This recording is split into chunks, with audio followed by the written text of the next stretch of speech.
6 question तो इधर ही उड़ाने हैं। मॉड्यूल से नहीं मॉड्यूल अच्छा तुम्हारा उड़ा या मॉड्यूल तो काम तो लेने वाला है नहीं। ओ कर लियो 200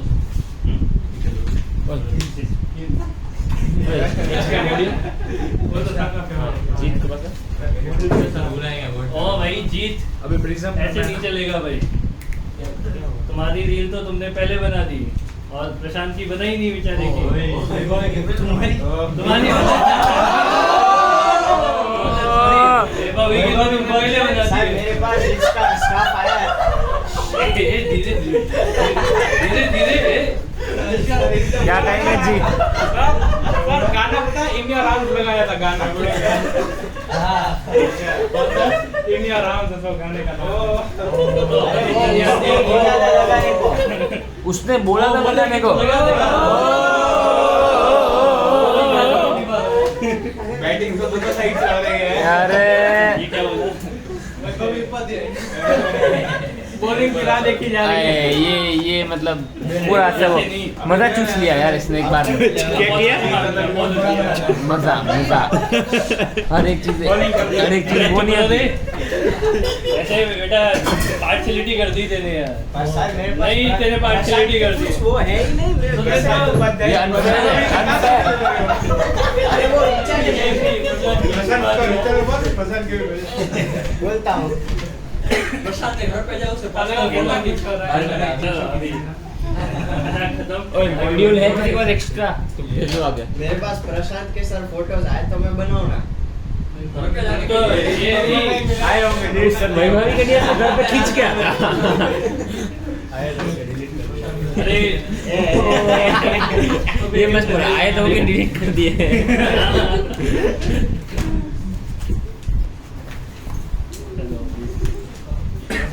मजाक खत्म। हाँ बेचारे प्रशांत को तो पता भी नहीं होता है कि उसकी रील बनी कि नहीं बनी है ना। गलत बात है। ठीक है मेरा दिल टूट गया ये देख के। पीछे कितने मॉड्यूल है? उसका दिल भर गया। 3 तो एक देना। अरे मॉड्यूल ऐसे काम अच्छा करता है तू। काम अच्छा दिखा मेरे को उसमें है ना। अच्छी रील बनाई थी तूने पहली बार। पहली और आखिरी सर नेक्स्ट बार क्या आएगा ना बहुत आगे होगा। कहाँ तक पढ़ा दिया है? प्रिज्म करना है ना।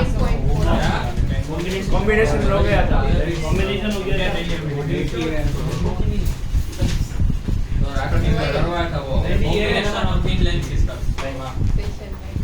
प्रिज्म 9.4 है ना। आज तो मतलब अभी बस सीरियस मॉडल पढ़ाई कर लेते हैं। हाँ? मॉड्यूल इनके पास दोनों के पास नहीं है क्या? अंकल ही नहीं इधर से ना तीनों का पास है। अरे ऐसे ही आ जाते हैं। दो के पास हो तो तुम उससे ले लो। तेरे मॉड्यूल क्या है? अबे एक ही मॉड्यूल है। अरे मैं एक दिन गया था लेकिन अरे मैं लेके नहीं आया। मेरे बैग में पड़ी रहती है।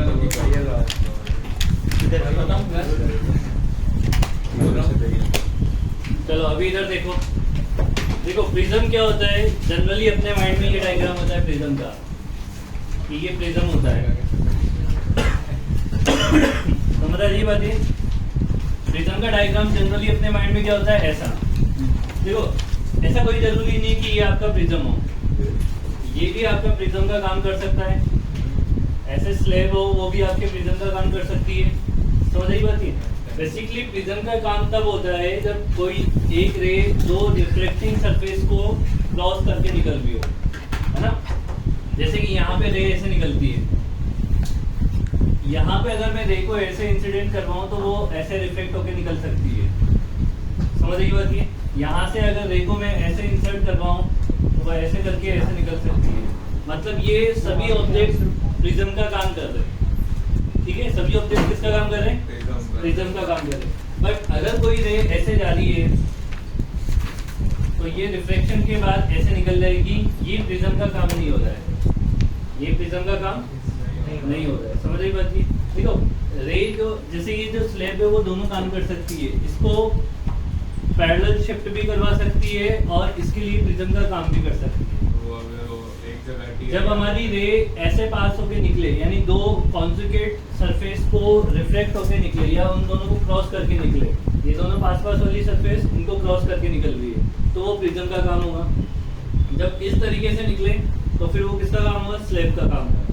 समझ रही बात है? अब इसमें तो कोई ऑप्शन होता ही नहीं है, हमेशा दो कॉन्जुगेट सरफेस को क्रॉस करके तो निकलना ही होता है, इसलिए हमारे माइंड में प्रिज्म बोलते ही ये डायग्राम आ जाता है, जबकि ऐसा नहीं है। तो ऊपर से अगर मान लो कि ये आपका प्रिज्म ऐसे है, इसको ऐसे तोड़ दिया मैंने, तो भी ये प्रिज्म का काम कर सकता है, ऐसा कोई जरूरी नहीं है।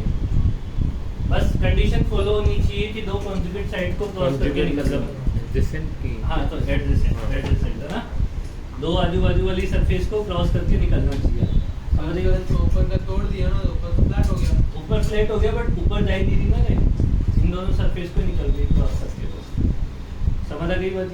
ये क्लियर है माइंड में कि क्या होना चाहिए प्रिज्म के लिए? तो हाँ, सर अगर एक मतलब दो एडजेसेंट सरफेस है, एक सेंटर कर रही है, दूसरे पे इंटरनल रिफ्लेक्शन हो जाती है, हो जाए तो कोई दिक्कत नहीं है, वो प्रिज्म का काम नहीं करेगी, फिर दूसरा फिनोमेना हो जाएगा, एक रिफ्लेक्शन और एक इंटरनल रिफ्लेक्शन हो जाएगा।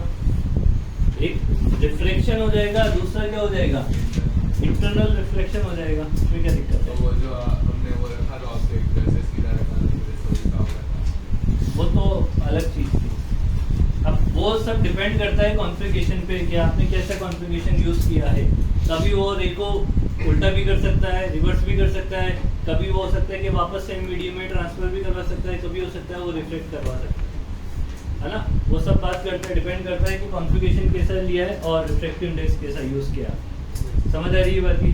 Yes, sir. ठीक है, तो अपन सबसे सिंपल जो प्रिज्म जो पढ़ते हैं वो बना लेते हैं।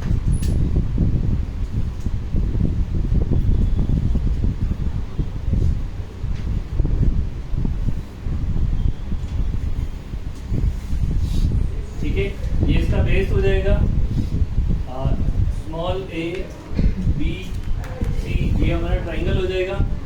यहाँ से एक रे है जो ऐसे इंसर्ट करेगी। अगर मान लो ये प्रिज्म नहीं होता बीच में तो ये ऐसे आगे निकल जाती। आ रही बात समझने में? Yes, sir. यहाँ पे जिस पॉइंट पे आपने इंसिडेंट करवाया रे को, वहां पे एक नॉर्मल ड्रॉ करना पड़ेगा। तो इस सरफेस का नॉर्मल ऐसे कहीं होगा, ये आपका क्या हो जाएगा? नॉर्मल और इंसिडेंट रे के बीच का एंगल क्या हो जाएगा? Incidence angle. ये वाली रे बाहर मीडियम है आपका μ1 इक्वल टू 1 एयर, अंदर तो मीडियम है μ2 इक्वल टू म्यू, और बाहर तो मीडियम है μ3 या μ1 इक्वल टू वापस 1। दोनों जगह एयर है, अंदर आपका डेंसर मीडियम है। समझ रही बात? ये वाली रे कहाँ से कहाँ ट्रेवल कर रही है? रेयर टू डेंसर, तो किधर शिफ्ट होगी है? Towards to normal. नॉर्मल इधर है इसका, तो ये रे नॉर्मल की साइड शिफ्ट होगी तो इधर बेंड हो जाएगी। तो मैं मान लेता हूँ ये रे बेंड हो गई ऐसे, जहाँ पे ये नॉर्मल ये रिफ्रैक्शन रे, इसके बीच में एंगल बन जाता है R1, it is refraction angle. ये वाली जो रे है वो सेकंड वाली सरफेस को हिट करती है, यहाँ पे जहाँ पे हिट करेगी वहाँ पे नॉर्मल ड्रॉ कर लेंगे। समझ आ गई बात? ये इसकी ओरिजिनल डायरेक्शन है, ये इसकी ओरिजिनल डायरेक्शन है। रे हमारी डेंसर टू रेयर ट्रेवल कर रही है, तो कहाँ बेंड हो जाएगी? Away from the normal. ये नॉर्मल है, ये ओरिजिनल डायरेक्शन है, तो अवे फ्रॉम द नॉर्मल ऐसे बेंड कर जाएगी। नॉर्मल और रिफ्रैक्टिव रे के बीच का एंगल जो हो जाएगा वो इमर्सिव एंगल ई हो जाएगा यहाँ पे, और ये जो एंगल बनेगा इसको बोलते हैं आर। समझ आई बात? इतना समझ आया? इसके बाद ये जो एंगल देखो, प्रिज्म एंगल क्या होता है उसको समझो।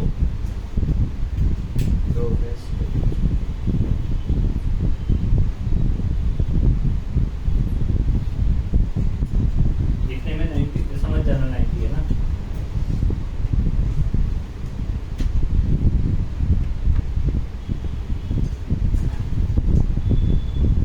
सेम ही एंगल सब सेम है।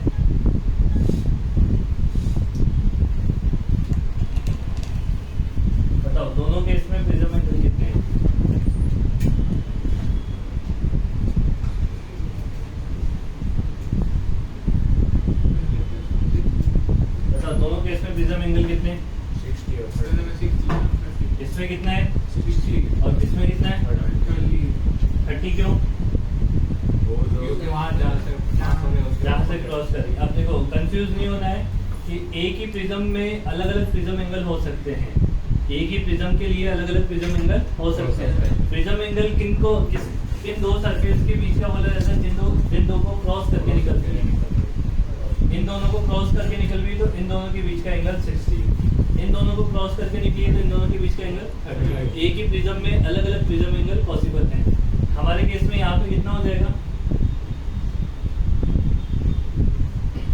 हमारे केस में प्रिज्म एंगल ऊपर वाला हो जाएगा, यहाँ पे ये वाला एंगल प्रिज्म एंगल हो जाएगा, इसको कैपिटल ए बोल दिया जाएगा। समझ आई बात ये? अच्छा, ये आपकी दो रे कंसिडर की है अपन ने। एक तो ये जाने वाली रे, अगर मान लो कि कुछ नहीं होता, प्रिज्म नहीं होता तो सीधी ऐसे जा रही थी। और एक ये वाली रे, अगर इसको पीछे एक्सटेंड करके देखोगे तो ये ऐसे आती हुई नजर आ रही है। ठीक है, जाने वाली डायरेक्शन आने वाली डायरेक्शन और जाने वाली डायरेक्शन के बीच का एंगल होता है डेविएशन एंगल डेल। कितना एंगल होता है? डेल।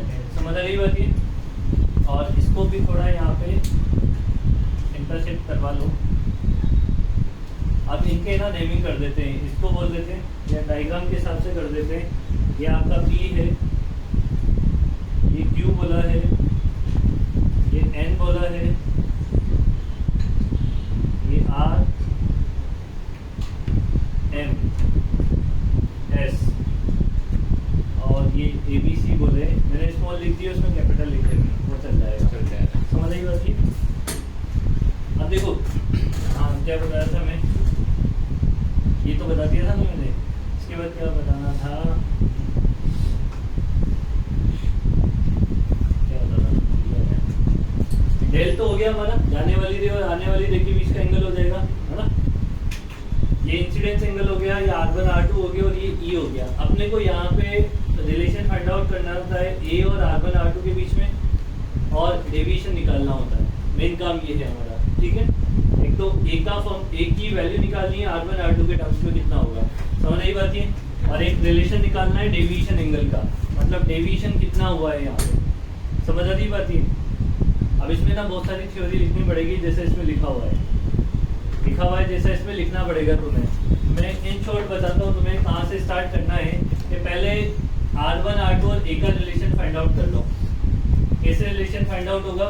या तो देखो क्वाड्रिलेटरल से निकाल लो या फिर डायरेक्ट निकाल लो कि अगर ये एंगल R1 है, ये एंगल R1 है तो ये वाला एंगल कितना होगा? ऊपर वाला ये एंगल कितना हो जाएगा? देखो ये एंगल I है कि नहीं है? तो वो I माइनस R वन। ये एंगल I है तो ये वाला एंगल कितना हो जाएगा? I minus R1। I minus R1। R1। या उससे काम नहीं चलेगा, सॉरी उससे काम नहीं चलेगा।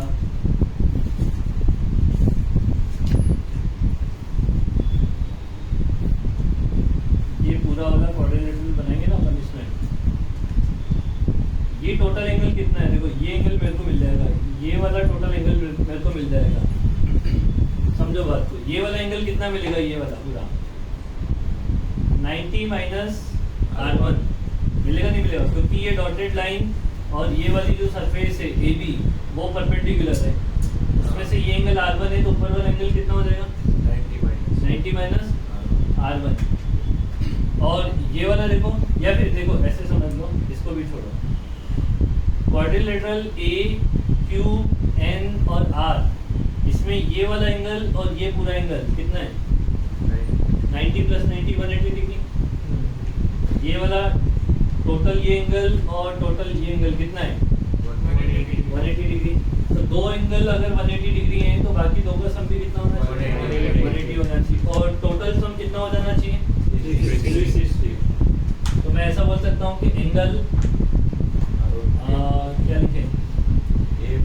क्यू ए, या फिर ऐसे लिख दूँ मैं एंगल क्यू, तो उसमें कंफ्यूजन होगा ना। तो एंगल क्यू कौन सा है?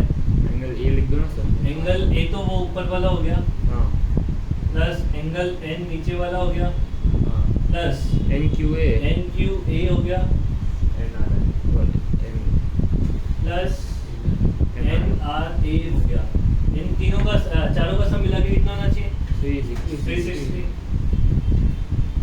कौन कौन से एंगल, इसका और इसका वैल्यू कितना है? 90।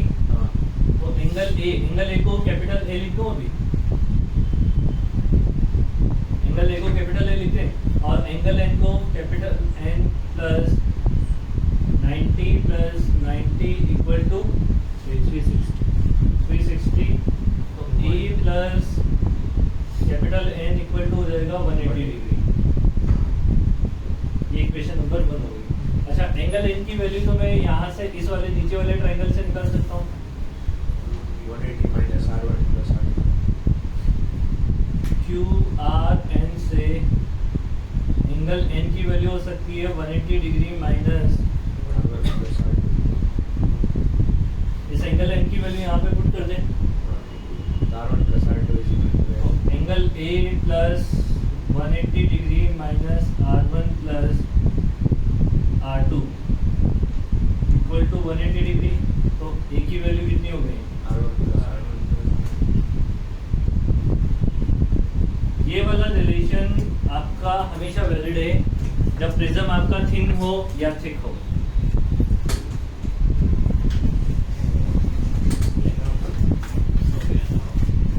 कौन सा गया? जब आपका प्रिज्म क्या हो?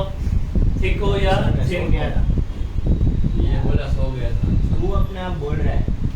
ये क्या है? इसकी मत सुना कर, अरे वो कुछ भी बोलता है ये तो है ना, किसी दिन ठोकेगा ढंग से, कम बोला कर, है ना? नहीं, ये तो अभी तो ठीक है, तो बीच बीच में बहुत सारी ऐसी चीजें बोलते हैं जो नहीं बोलनी चाहिए। हाँ, समझ आ गई ना बात ये? अब किसी दिन गुस्सा आ रहा होगा और कुछ निकल गया तेरे मुंह से,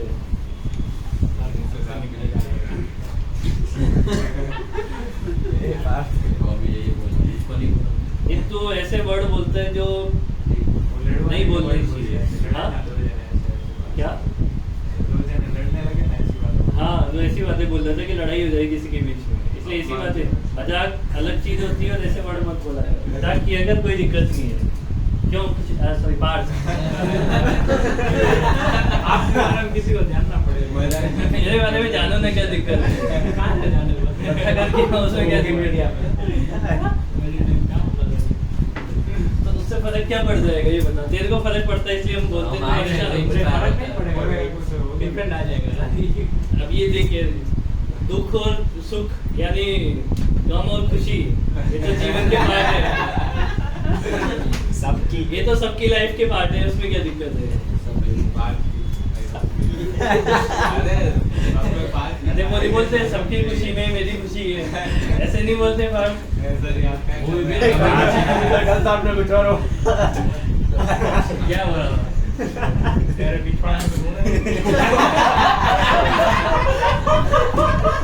plus angle M R Q plus angle, नहीं, ये दोनों जो एंगल हैं वो एक्सटीरियर एंगल प्रॉपर्टी के अकॉर्डिंग, एक्सटीरियर एंगल प्रॉपर्टी के अकॉर्डिंग एंगल आर एम, और इसको एक नाम दे दो, क्या दे?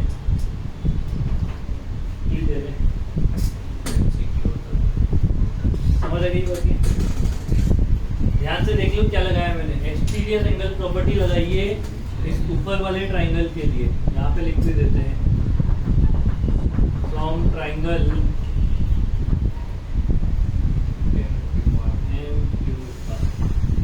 देखो ध्यान से, समझ आ गई बात? ये कितना है? I माइनस R1, ये कितना है? E minus R2 equal to ये है डेल। इसको अगर रीअरेंजमेंट करें अपन तो डेल इक्वल टू हो जाएगा मेरे पास I plus E minus of R1 plus R2।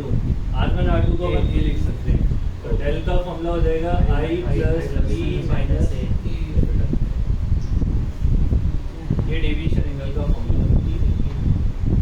समझ आ गई बात? इसे नोट करो यहाँ तक, फिर आगे बढ़ेंगे।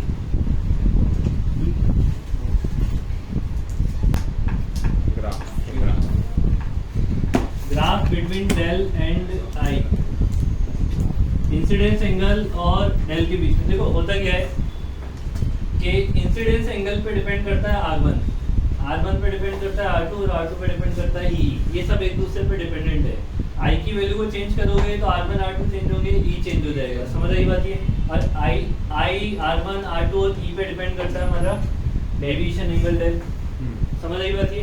तो इंसिडेंस एंगल के वेरिएशन के साथ डेल का ग्राफ बनाया गया है ना। अब डेल का ग्राफ कैसे बनाया गया? चाहो तो इस ग्राफ को तो मैं ना दोबारा बना लेना, इसमें थोड़ा सही नहीं दे रखा है वो ग्राफ।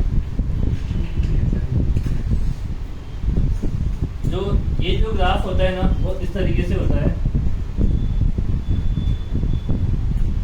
थोड़ा डिफरेंस नजर आ रहा है? ये पैराबोलिक नहीं है, ये ग्राफ क्या है? पैराबोलिक नहीं है, नाइकी का सिंबल है ये ऐसा। समझ आई बात ये? फेक नाइकी नहीं होता? अरे हाँ हाँ, उसमें अपने जो मॉड्यूल में दे रखा है वो थोड़ा पैराबोलिक टाइप दे रखा है, इसलिए बोल रहा हूँ कि दोबारा बना लेना। ग्राफ उसमें थोड़ा गलत है वो, है ना।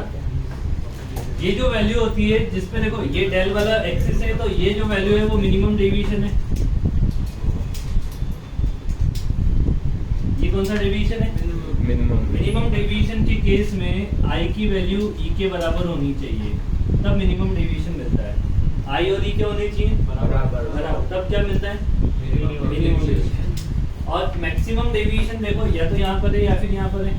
तो मैक्सिमम डेविएशन के केस में या तो आई की वैल्यू या फिर ई की वैल्यू, दोनों में से कोई एक वैल्यू 90 डिग्री होनी चाहिए। या तो आई होना चाहिए या फिर ई होना चाहिए। तो मैं आई की वैल्यू को 90 डिग्री ले लेता हूँ।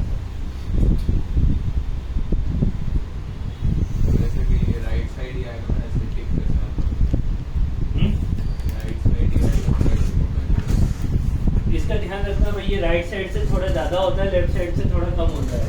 ऐसे राइट वाले सिंबल की तरह याद रखना है इसे। समझ आ गई बात ये? ये डेल का डेविएशन एंगल का ग्राफ इंसिडेंस एंगल के साथ में होता है, ठीक है ना। अब मिनिमम डेविएशन के केस में क्या होगा?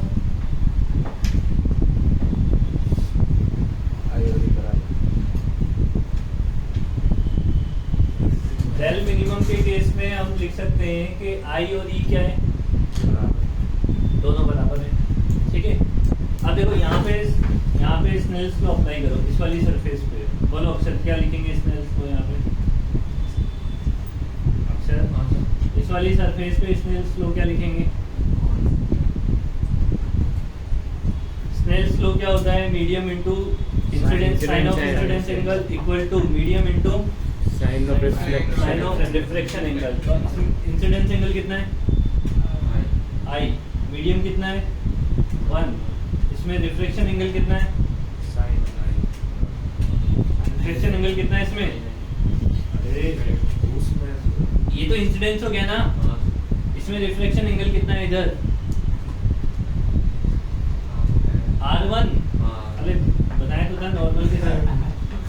और मीडियम कितना है इसका?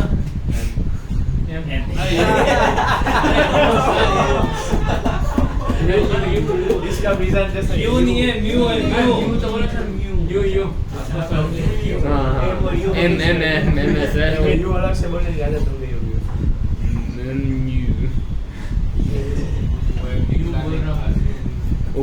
कितना झूठ बोलेगा, कितना झूठ बोलेगा। उसके पहले आता है M2। AB सरफेस पे स्नेल्स लॉ अप्लाई करोगे तो क्या लिखा जाएगा वहाँ पे? देखो medium 1 into sine I equal to medium mu into sine R1। इसको इक्वेशन नंबर 1 पुट कर दो। स्नेल्स लॉ अप्लाई करो सेकेंड वाली सरफेस पे, सरफेस AC पे क्या लिखेंगे बताओ? अक्षर बोल। कर लेना, देखो टाइम दूंगा मैं। जल्दी बोल। विनीत खत्री बोलेगा। AC की सरफेस म्यू टू R2 मतलब वो हो जाएगा mu into mu sine R2 equal to 1 into sine E। ठीक है। मिनिमम डेविएशन के केस में दोनों एंगल क्या होते हैं? इक्वल। मतलब साइन E और साइन I दोनों भी बराबर होंगे? नहीं होंगे? साइन आर और Sin R वाली because I equal to E है, इसका मतलब साइन I और साइन R साइन I और साइन E बराबर होंगे। तो फ्रॉम इक्वेशन 1 and 2 से मैं क्या बोल सकता हूँ? sin R1 is equal to mu into sine R1 equal to हो जाएगा mu into sine, R1 equals ये to कट जाएगा तो R1 इक्वल टू क्या हो जाएगा? तो मिनिमम डेविएशन के केस में I और E बराबर होते हैं और R1 R2 क्या आ जाते हैं? बराबर आ जाते हैं। समझ आई बात ये? अब अगर R1 R2 बराबर हैं तो let's say R1 equal to R2 equal to R, so हम क्या लिख सकते हैं? A equal to R1 plus R2 होता है, तो इसे 2R लिख सकते हैं, लिख सकते हैं ना। तो यहाँ से मेरे को क्या मिल गया कि R1 equal to R2 equal to A/2 मिल गया यहाँ से मेरे को। तो ये मिनिमम डेविएशन के कंडीशन होते हैं कि I और E बराबर होते हैं, R1 R2 बराबर होते हैं और किसके बराबर होते हैं? A/2 के बराबर होते हैं। अब मिनिमम डेविएशन का फॉर्मूला निकाल लेंगे अपन I और E को बराबर पुट करके। डेल का फॉर्मूला क्या है? I plus E minus A। I को E के बराबर पुट कर दो या E को I के बराबर पुट कर दो तो क्या हो जाएगा? 2I माइनस ये हो जाएगा। तो डेल मिनिमम कितना हो जाएगा? कहाँ लिखे? यहाँ लिखते हैं del minimum equal to 2I minus ये हो जाएगा, बिकॉज I और E बराबर। ये लिखो फटाफट से, फिर चेंज रिदम के लिए बात करते हैं एकदम। sin R1 is equal to sin R2 क्या आएगा? R1 is equal to pi minus R2 ऐसा भी हो सकता है। R1 equal to pi minus R2। गलत। पूरी क्लास को टेंशन नहीं है, टेस्ट की तेरे को टेंशन होती है। उसको ये टेस्ट आती ही टेंशन होती है तेरे को। ऑफलाइन हो गया तो ये भाई नेक्स्ट वीक तो ऑफलाइन अक्षर अभी तेरा चुप रिएक्शन रहना, देखना चुप है। रहना बिल्कुल। पढ़ा लेने दे। तो मेरे में अभी फिर बोला सर नंबर मेरे में से कैमरा जी मेरे में से अभी देखो डेल मिनिमम का फॉर्मूला यहाँ से 2I माइनस ये हो गया है। इधर देख लो सब लोग, इस पे क्वेश्चन आया है अभी गुस्सेटी में। 2I minus A del minimum का फॉर्मूला हो गया तो I की वैल्यू कितनी हो जाएगी यहाँ से? Del minimum plus A divided by 2 हो जाएगा। तो मिनिमम डेविएशन के केस में अगर आपको बोला जाए कि रिफ्रैक्टिव इंडेक्स फाइंड आउट करो तो किसी भी एक सरफेस पे स्नेल्स लॉ अप्लाई कर लेना।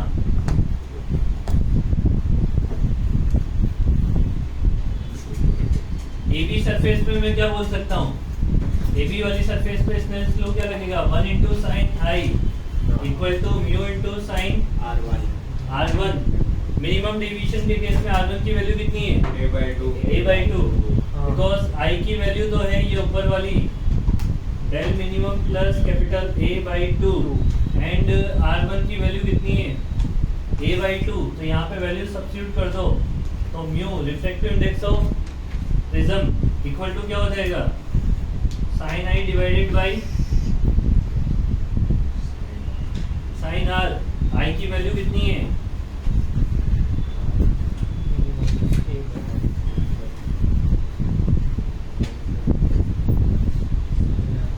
समझ आई बात? यही बात ये।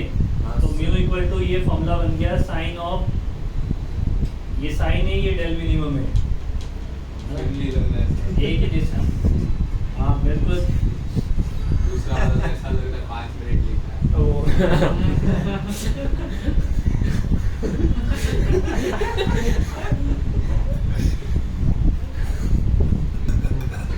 ज्यादा मत बोला करो, विकास नहीं होगा तुम्हारा।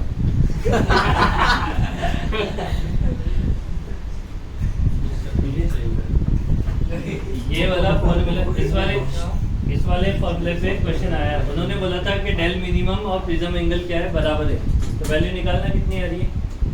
डेल मिनिमम और प्रिज्म एंगल अगर बराबर है तो find out the value of refractive index. कितना आएगा? sin A by 2। कॉस के टर्म्स में था, कॉस इनवर्स के टर्म में आंसर पूछा था। हाँ बस समझ आ रही है ना बात? ही कैसे लगाना है फॉर्मूला।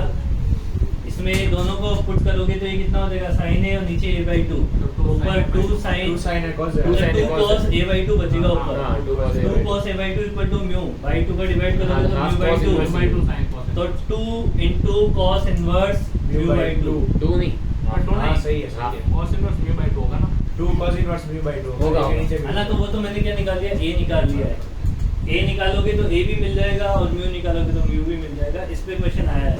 ये मिनिमम डेविएशन के केस में होता है सिर्फ अगर यहाँ से थिन प्रिज्म लिया जाए, यहाँ से क्या लिया जाए, थिन प्रिज्म लिया जाए,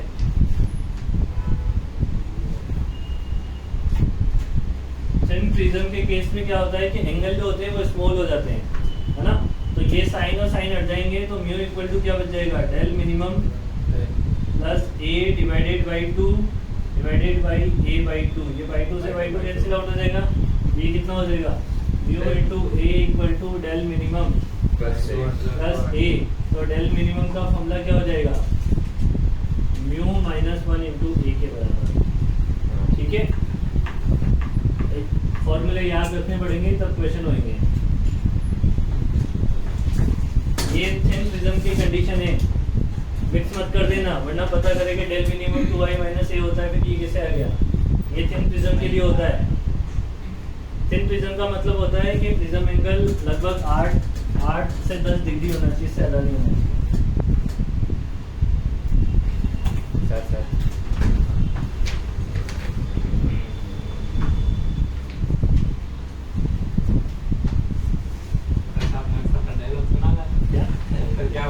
90 डिग्री ले लो या फिर ई को 90 डिग्री ले लो, दोनों में से एक ही 90 डिग्री लेना होता है। तो अपन जनरली आई को मान लेते हैं। तो डेल का फॉर्मूला होता है क्या है हमारे पास, आई प्लस ई माइनस ए। तो यहाँ पे मैक्सिमम डेविएशन का फॉर्मूला क्या हो जाएगा, 90 प्लस ई माइनस ए के बराबर हो जाएगा मैक्सिमम डेविएशन। समझ आ गई बात की, मैक्सिमम डेविएशन कितना हो जाएगा, 90 प्लस ई माइनस ए के बराबर। पिछला फटाफट से ग्रेजिंग इंसिडेंस होगा। हाँ आजा, वो दो तेरे याद दिला दिया मुझको भाई। 90 डिग्री लेने का मतलब इस सरफेस के पैरेलल एकदम जाएगा, ऑलमोस्ट पैरेलल जाता है। मतलब ये 90 नहीं ले सकते पूरा, 90 लोगे ना तो वो रिफ्लेक्टिव 10 to 90 तो 10 to 90 मतलब 89.99 समथिंग चला गया, है ना। तो उसको बोलते हैं क्या, ग्रेजिंग इंसिडेंस। एक तो होता है नॉर्मल इंसिडेंस, उसमें 0 होता है। इसमें तो एंगल आई की वैल्यू 0 होगी। एक होता है ग्रेजिंग इंसिडेंस। ग्रेजिंग इंसिडेंस होता है एकदम ऐसे बिल्कुल पैरेलल चला जाए, तो उसमें इसकी आई की वैल्यू क्या हो जाएगी, ऑलमोस्ट 90 डिग्री। ठीक है, जैसे इंसिडेंस होता है वैसे ही इमरजेंस भी होता है। नॉर्मल इमरजेंस का मतलब क्या होगा, ई की वैल्यू क्या हो जाए, 0। और ग्रेजिंग इमरजेंस का मतलब क्या हो जाएगा, 90 डिग्री से 90। ठीक है, समझ आई बात है।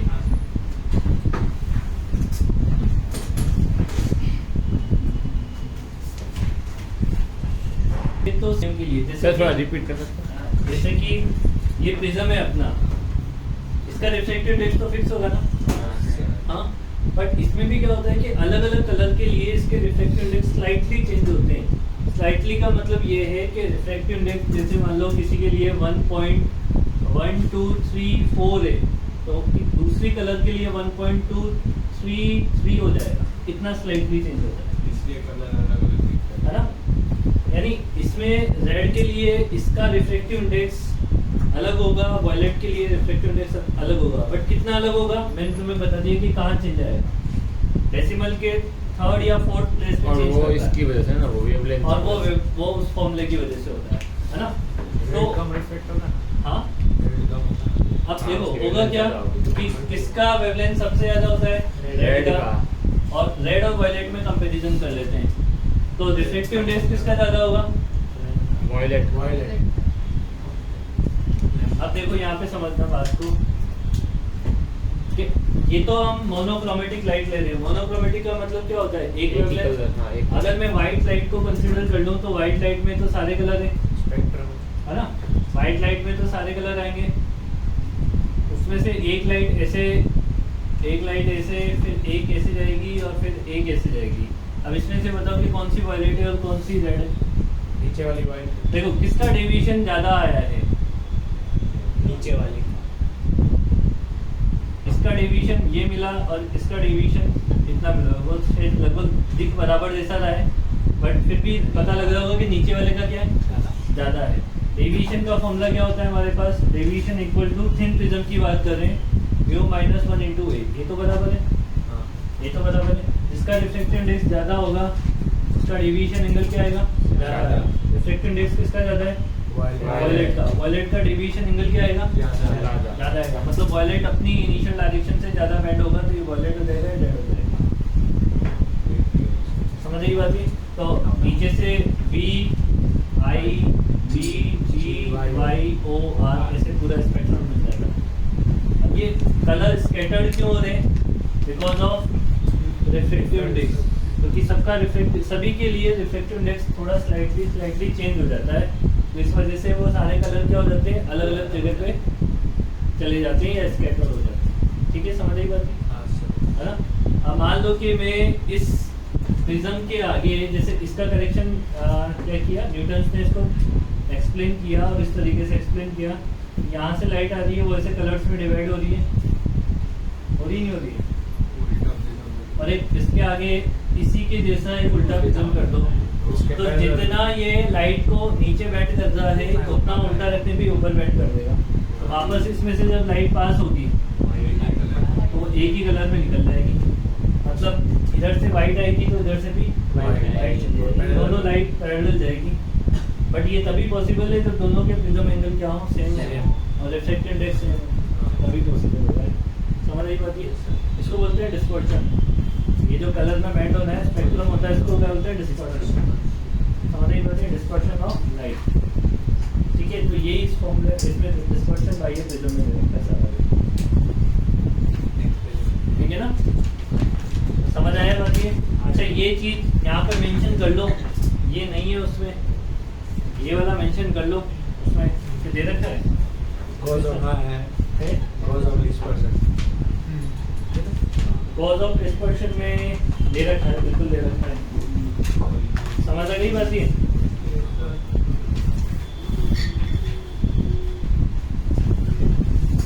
ये वाला फॉर्मूला लिख लेना, बस ये इन्वर्सली प्रोपोर्शनल होता है, वो उससे आइडिया लग जाएगा कि क्या चीज़ चल रहा है ना।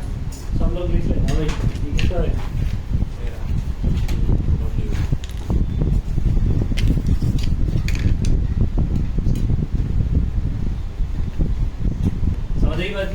तो दोनों के डिवीजन का जो डिफरेंस होता है वो क्या होता है? Angular dispersion. तो डिस्पर्सिव पावर जो होती है, डिस्पर्सिव पावर जो होती है उसको पहली बात तो ओमेगा से लिखते हैं। इसमें फॉर्मूला नहीं दे रखा है, वो काम भी नहीं आएगा, जेई में काम आता है। मैं लिखवा देता हूँ ऐसे, तो ये लिखना है तो लिख लेना, नहीं तो कोई दिक्कत नहीं है। Angular dispersion divided by mean deviation. Del Y क्या है? Mean deviation. मीन डेविएशन का मतलब है जो येलो कलर है उसका डेविएशन। ठीक है, इसको तो क्या लिखोगे ऊपर वाले को? Del B minus del R, और नीचे वाले को क्या लिखोगे? Del Y.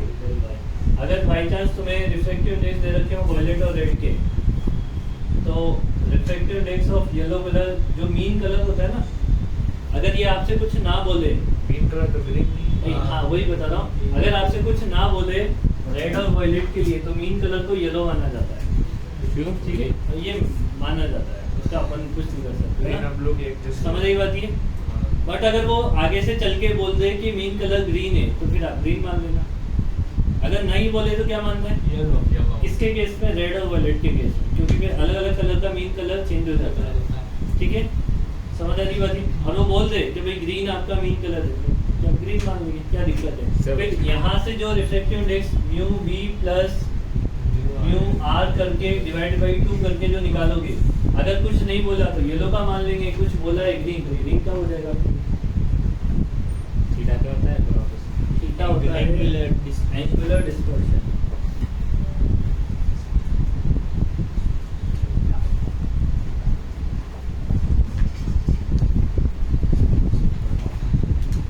समझ आ रही बात? ये एक रेशो होता है। द डिस्पर्सिव पावर, इसमें डेफिनेशन भी लिखी हुई है, dispersive power of the material of the prism for the two colours is defined as the ratio of the angular dispersion to those two colours to the mean deviation produced by the prism. ठीक है, हाँ चाहो तो लिख सकते हो, नहीं चाहो तो कोई दिक्कत नहीं।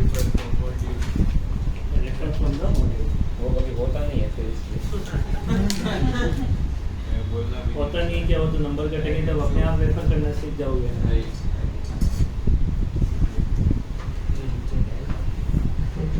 बहुत सारा पढ़ा दिया यार आज तो मैंने। ये खत्म करते हैं ना, क्या जाने दो, ये खत्म करते हैं पूरा।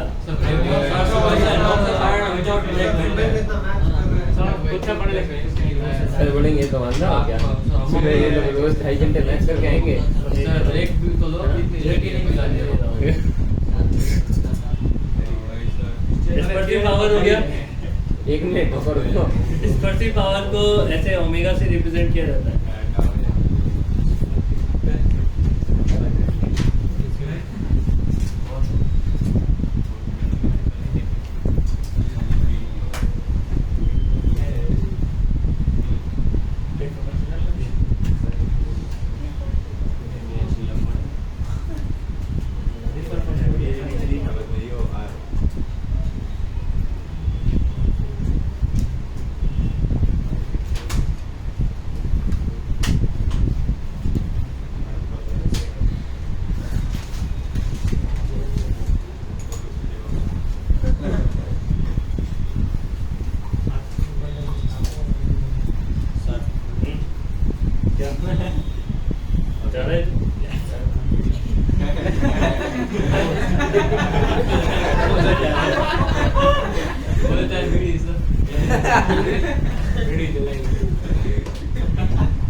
बिगाड़ना है, तुम्हारे माँ बाप बोलेंगे सर ढंग से बिगाड़ा भी नहीं और ढंग से सुधारा भी नहीं, तो ढंग से बिगाड़ तो दे एटलीस्ट। क्यों अक्षर, सही है ना बात ये? लगा दे एक्स्ट्रा क्लास उसमें भी तेरे को बैकअप चाहिए। उसके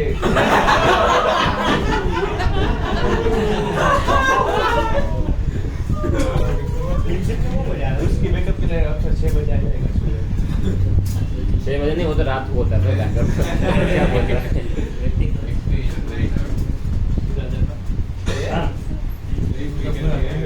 स्कैटरिंग ऑफ लाइट का मतलब क्या होता है? जब लाइट हमारी प्रिज्म से, है ना, व्हाइट लाइट होना चाहिए, ध्यान रखना उसमें व्हाइट लाइट मेंशन करना जरूरी है, वरना पॉलीक्रोमेटिक अगर लाइट नहीं होगी तो वो स्कैटर्ड नहीं हो पाएगी ना।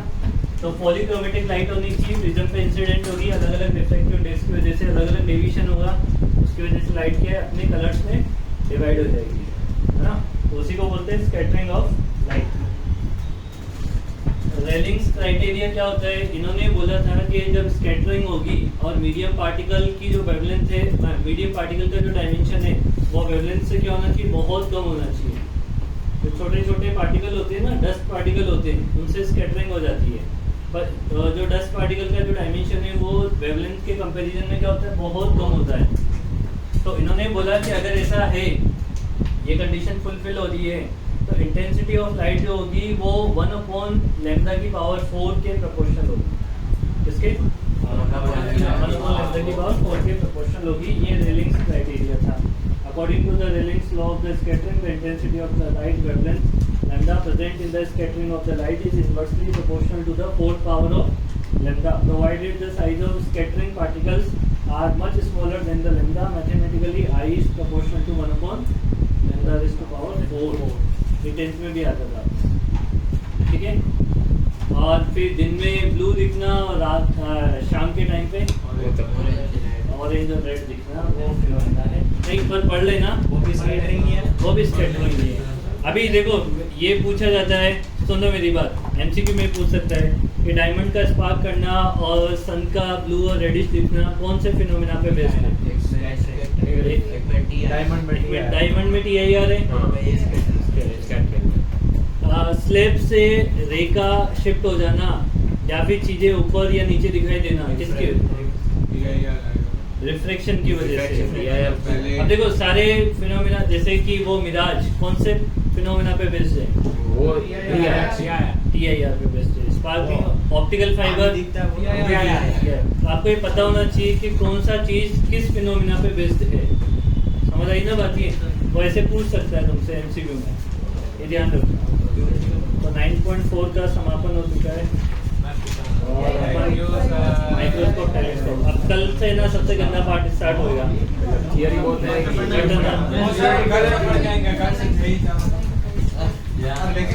अभी एक सेक्शन के लिए कुछ छोड़ो कितना है हाँ मॉड्यूल में से पढ़ूंगा तो समझ आ जाएगा। TIR हाँ आ जाएगा। वो रिकॉर्डिंग की है ना अरे मेरी बात सुनो, कल लास्ट क्लास होगी ऑप्टिक्स की थ्योरी वाली, फिर 2 दिन में अपन न्यूमेरिकल खत्म कर लेते हैं इसको। कल मेरी बात सुनो, कल वाली चीज में ना मेरा इतना ज्यादा जोर नहीं है, तुम्हें हर चीज रटनी पड़ेगी क्योंकि इसके डायग्राम इतने गंदे होते हैं। डायग्राम अगर नहीं पता है तो आप सॉल्व नहीं कर पाओगे, इसमें डायग्राम रटना पड़ेगा, कहाँ इमेज बनेगी, टेलीस्कोप